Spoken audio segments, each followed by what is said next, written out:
Good morning, good day, whatever. Bad news about my Victa, which is 8 years old. It's it was still working fine, but rust has finally caught up to it. I'll just see if I can get a little bit closer. Yeah, it's pretty rusty everywhere. I've taken the engine off, and hopefully one day I'll find a chassis that I can actually put back under it. In the meantime, I'll use my spare machine, or one of them,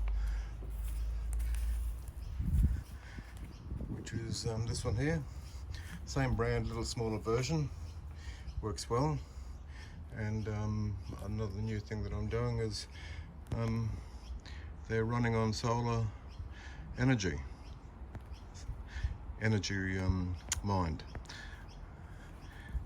Okay, the solar panel that I'm using, I hope you can see that, it's Energy, and that actually charges all my Milwaukee gear and the Victa 82 volt, which I'm very happy with.